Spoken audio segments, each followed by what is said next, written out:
संकट चतुर्दशी की आपको हार्दिक बधाई। आइए जानते हैं चौथ माता की व्रत की कथा। चौथ माता जिन्हें विनायक चौथ या संकट चतुर्थी या तिलकुट चौथ के नाम से भी जाना जाता है, मुख्य रूप से गणेश जी की और माता पार्वती का एक स्वरूप मानी जाती हैं। विशेषकर उत्तर भारत में महिलाएं चौथ माता का व्रत संतान की दीर्घायु और घर की सुख समृद्धि और परिवार की रक्षा के लिए करती हैं। चौथ माता की पूजा विशेष रूप से माघ मास की कृष्ण पक्ष की चतुर्थी को की जाती है। इसे तिलकुट चौथ भी कहते हैं क्योंकि इस दिन तिल व गुड़ से बनी वस्तुओं का विशेष महत्व होता है।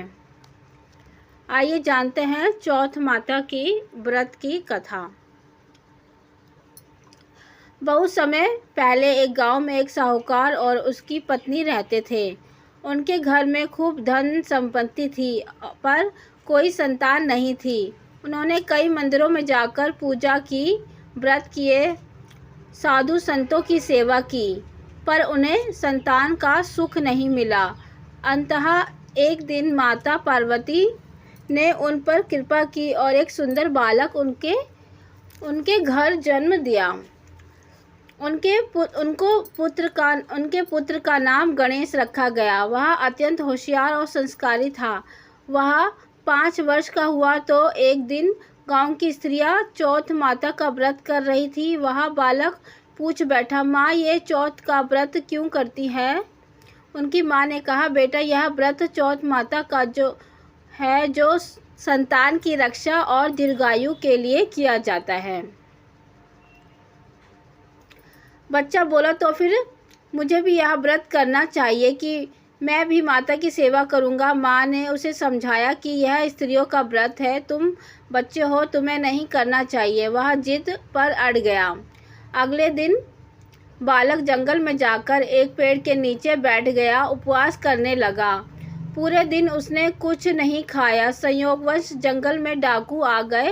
उन्होंने बालक को देखा और सोचा कि वह किसी बड़े घर का बच्चा होगा, इसे उठा लाते हैं, और उसे उठा कर ले गए। जब डाकू गांव से दूर गए तो बालक जोर जोर से चौथ माता की जय बोलने लगा। तभी अचानक आकाश से तेज रोशनी हुई और चौथ माता प्रकट हुई।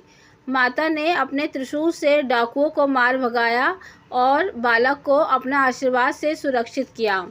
माता बोली, बेटा तूने सच्चे मन से मेरा व्रत किया है, इसलिए मैंने तुझे आशीर्वाद देती हूँ कि तेरी बुद्धि और यश सारे संसार में फैलेगा। वह बालक कोई नहीं, स्वयं भगवान गणेश का अवतार था। माता पार्वती को यह ज्ञात हुआ तो उन्होंने इस दिन को विशेष बना दिया। कहा कि जो स्त्री पुरुष चौथ माता का व्रत सच्चे मन से करेगा, उनकी संतान की कभी संकट नहीं होगा। चौथ माता की व्रत की विधि। व्रत करने वाली महिला सुबह स्नान कर व्रत संकल्प लेती हैं। दिन भर निर्जल या फलाहार व्रत करती हैं। शाम को चौथ माता की मूर्ति या चित्र की पूजा करती हैं। तिल गुड़, तिलकुट, लड्डू, धूप, दीप और रोली से पूजन करती है, कहानी सुनती हैं और चंद्रमा को अर्घ्य दे के व्रत खोलती हैं। संतान की लंबी उम्र और सुख समृद्धि और बुद्धि के लिए यह व्रत किया जाता है। यह व्रत विशेषकर महिलाएं करती हैं। कहते हैं कि इस दिन व्रत करने से संकट दूर होते हैं और शुभ फल की प्राप्ति होती है।